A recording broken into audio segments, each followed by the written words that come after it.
ধারাবাহিকভাবে আমি যে কাজটা করি সে কাজটা হচ্ছে প্রত্যেকটি জায়গায় প্রত্যেকটি গ্রাম বা যেখানে যেখানে ভালো ভালো, যেমন ডোমজুর হসপিটাল আছে কি বানিয়ে দিয়েছি আমরা, যেমন ডোমজুর হসপিটাল আছে কি বানিয়ে দিয়েছি আমরা, দেখার মতো ডোমজুর হসপিটাল আছে, বাইরেই যেতে হবে না। ধারাবাহিকভাবে আমি যে কাজটা করি সে কাজটা হচ্ছে প্রত্যেকটি জায়গায় প্রত্যেকটি গ্রাম বা যেখানে যেখানে ভালো ভালো, যেমন ডোমজুর হসপিটাল আছে কি বানিয়ে দিয়েছি আমরা, দেখার মতো ডোমজুর হসপিটাল আছে, বাইরেই যেতে হবে না। এই ভিডিওতে বক্তাদের মতামত নিজস্ব।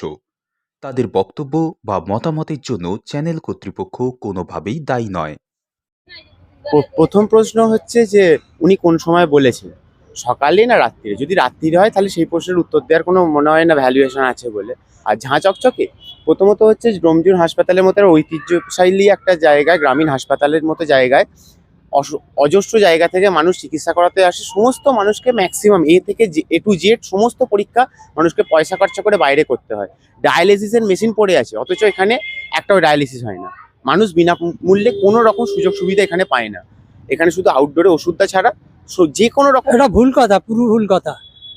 আমরা তো যখনই মানে কোনো চিকিৎসার জন্য আসি, বেশিরভাগ সময়ই আমাদের ফেরত যেতে হয়, কারণ অন্য জায়গায় রেফার করে দেয়, ডাক্তারবাবু থাকেন না ভালো, ওই কোনো রকমে এসে বলবার আগে ওষুধ লেখা হয়ে যায়, দেখেন না ভালো করে। ভালো করে দেখেন না। কি করে দেখবেন? একটা ডাক্তারবাবু যদি 200 পেশেন্ট দেখেন, কিরকম দেখবেন?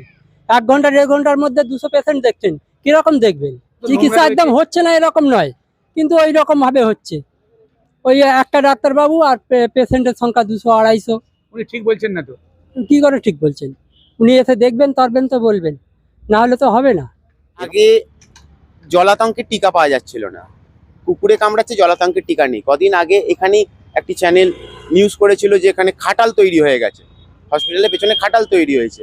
এখানে নার্সদের পেছনে নিরাপত্তার একটা অসুবিধা।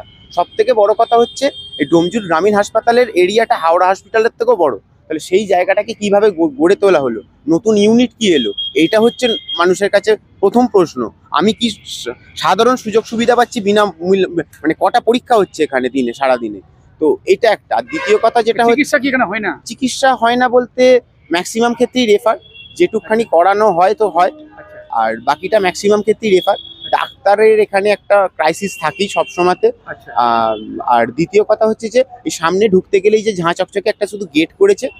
বহুত কিছু অসুবিধা। একবার রাত্রিরে কোনো পেশেন্ট নিয়ে এলে আপনি তখন বুঝতে পারবেন। সাধারণ মানুষ আপনি জিজ্ঞেস করুন যে একটা রাতে পেশেন্ট এলে একটা অ্যাক্সিডেন্ট কেস এলে একজন বসে থাকতে হবে, অনেক সমস্যা। এগুলো সঙ্গে সঙ্গে খালি রেফার, বহুত সমস্যা।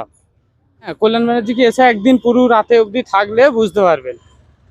মানুষ এখান থেকে মানে যে কোনো পরীক্ষাটাই বাইরে গিয়ে করতে হয়, এবং এখানে একটা দালাল কেন্দ্রের মতো, এটা একটা দালাল কেন্দ্রের মতো হয়ে গেছে, যেখানে যে কোনো কিছু রেফার করা হয়। তাহলে কল্যাণ ব্যানার্জি কি ভুল কথা বলছেন? অবশ্যই ওনার ভুলের জবাব হচ্ছে সেবাশ্রয় ক্যাম্প।